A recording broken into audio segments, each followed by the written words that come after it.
നമസ്കാരം, ലക്ഷ്യ ന്യൂസിലേക്ക് സ്വാഗതം. നാണമില്ലേ സംഖ്യകളെ എന്ന് ചോദിക്കാൻ സത്യത്തിൽ നാണമുള്ളവർ പോലും ഒന്ന് നാണിച്ചു പോകും. കാരണം എത്ര തന്നെ പറഞ്ഞാലും ഇവരുടെ നിഘണ്ടുവിൽ നാണം പോയിട്ട് അതിന്റെ ഒരു അംശം പോലും ഉണ്ടാകില്ല എന്നതാണ് വസ്തുത. പിന്നെ കുത്തിത്തിരിപ്പ്, അതിന്റെ കാര്യം പറയുകയേ വേണ്ട. അതിൽ ഡബിൾ PGയും PhDയും എന്ന് വേണ്ട റിസർച്ച് വരെ നടത്തിയിട്ടുള്ളവരാണ് ഈ പറഞ്ഞ കൂട്ടർ. അത്തരത്തിലൊരു കുത്തിത്തിരിപ്പ് നടത്തി ആട്ടിൻതോലിട്ട ചെന്നായുടെ വേഷം ആടിത്തിമർക്കാൻ കിണഞ്ഞു പരിശ്രമിച്ചതാണ് BJP പ്രവർത്തകർ. പക്ഷേ നാട്ടുകാർ അങ്ങ് കയ്യോടെ പൊക്കി.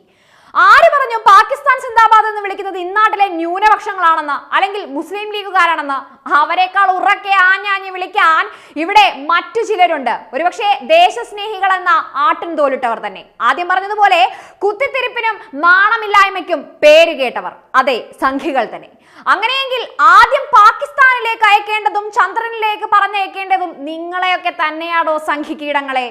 കർഷക സമരം കൊടുമ്പിരി കൊള്ളുന്ന സാഹചര്യത്തിൽ ഇന്ത്യയിലുടനീളം നടക്കുന്ന തെരഞ്ഞെടുപ്പുകളിൽ BJP ഇപ്പോൾ 8 നിലയിൽ പൊട്ടി തകരുന്ന കാഴ്ചയാണ് കണ്ടുകൊണ്ടിരിക്കുന്നത്. അതിൽ എടുത്തു പറയേണ്ടത് കർണാടകയിലെ ഗ്രാമപഞ്ചായത്തുകളിലേക്ക് നടന്ന തെരഞ്ഞെടുപ്പിൽ SDPI നേടിയ ഉജ്ജ്വല വിജയത്തിന്റെ കഥ തന്നെയാണ്. കർണാടക സർക്കാരിന്റെ കർണത്തേറ്റ അടി, അല്ലെങ്കിൽ യെദ്യൂരപ്പയുടെ കർണത്തേറ്റ അടി എന്ന് തന്നെ അതിനെ വിശേഷിപ്പിക്കാം. അതുകൊണ്ട് തന്നെ ആ വിജയത്തെ എങ്ങനെയും കരിവാരി തേക്കുക എന്നത് ഇവരെ സംബന്ധിച്ചിടത്തോളം, സംഘികളെ സംബന്ധിച്ചിടത്തോളം ഒരു വൻ പ്രൊജക്ട് തന്നെയാണ്. അതല്ലെങ്കിലും കർണാടകയിൽ ഗ്രാമപഞ്ചായത്തുകളിലേക്ക് നടന്ന ഈ തെരഞ്ഞെടുപ്പിൽ SDPIക്ക് 224 സീറ്റുകളാണ് മൊത്തം ലഭിച്ചിട്ടുള്ളത്. 3 ഗ്രാമപഞ്ചായത്തുകളുടെ ഭരണവും 10 പഞ്ചായത്തുകളിൽ ആര് ഭരിക്കണമെന്ന് തീരുമാനിക്കേണ്ടതും 200ഓളം സീറ്റുകളിൽ 2ാം സ്ഥാനവും ഇതേ പക്ഷക്കാർക്ക് ലഭിക്കുമ്പോൾ അതിനെ എങ്ങനെയും കരിവാരി തേച്ചല്ലേ പറ്റൂ.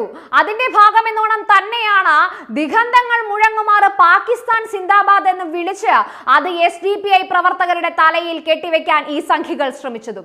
എന്നാൽ അവരുടെ പ്ലാനുകളെല്ലാം പൊട്ടിപ്പാളീസായി എന്നതാണ് വാസ്തവം. SDPIക്കാർ വിജയാഘോഷങ്ങൾക്കിടയിൽ പാകിസ്ഥാൻ അനുകൂല മുദ്രാവാക്യം വിളിച്ചെന്ന BJPക്കാരുടെ കുപ്രചാരണമാണ് ഇതോടെ ഒരു പളുങ്കു കൊട്ടാരം പോലെ തകർന്നടിഞ്ഞത്. എന്നാൽ SDPI പ്രവർത്തകർ ആഹ്ലാദം പ്രകടിപ്പിച്ച് മുദ്രാവാക്യം വിളിക്കുന്നതിനിടെ അടുത്തുണ്ടായിരുന്ന BJP പ്രവർത്തകരാണ് പാകിസ്ഥാൻ സിന്ദാബാദ് എന്ന മുദ്രാവാക്യം വിളിച്ചതെന്ന് വ്യക്തമാക്കുന്ന വീഡിയോ ഇപ്പോൾ സമൂഹ മാധ്യമങ്ങളിൽ വൈറലായി തീർന്നിരിക്കുകയാണ്.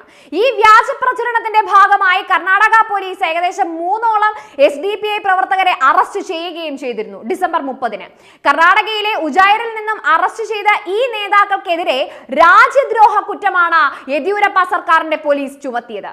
ഇതിനുള്ള കാരണമായി കർണാടക പോലീസ് ചൂണ്ടിക്കാട്ടിയതാകട്ടെ കർണാടകയിലെ വോട്ടെണ്ണൽ കേന്ദ്രത്തിന് പുറത്ത് പാക് അനുകൂല മുദ്രാവാക്യം ഈ SDPI നേതാക്കൾ വിളിച്ചു എന്നതായിരുന്നു.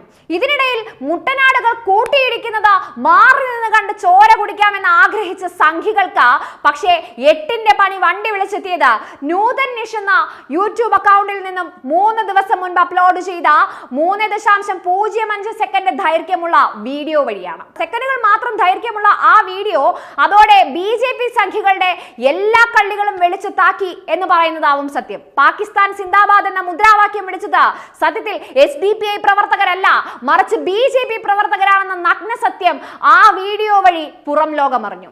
BJPയുടെ കാവി പതാകയേന്തിയ പ്രവർത്തകരിൽ ചിലർ പാകിസ്ഥാൻ അനുകൂല മുദ്രാവാക്യം വിളിച്ചപ്പോൾ തൊട്ട് പിന്നാലെ തന്നെ അവരിലെ ചിലർ പാകിസ്ഥാൻ മൂർദാബാദ് എന്ന പിന്നാലെ വിളിക്കുകയായിരുന്നു. ഏറ്റവും രസം, ഈ മുദ്രാവാക്യങ്ങൾ ഉയർന്ന സമയത്ത് ആ പരിസരത്ത് പോലും ഒരൊറ്റ SDPI പ്രവർത്തകൻ പോലും ഉണ്ടായിരുന്നില്ല എന്നതായിരുന്നു സത്യം.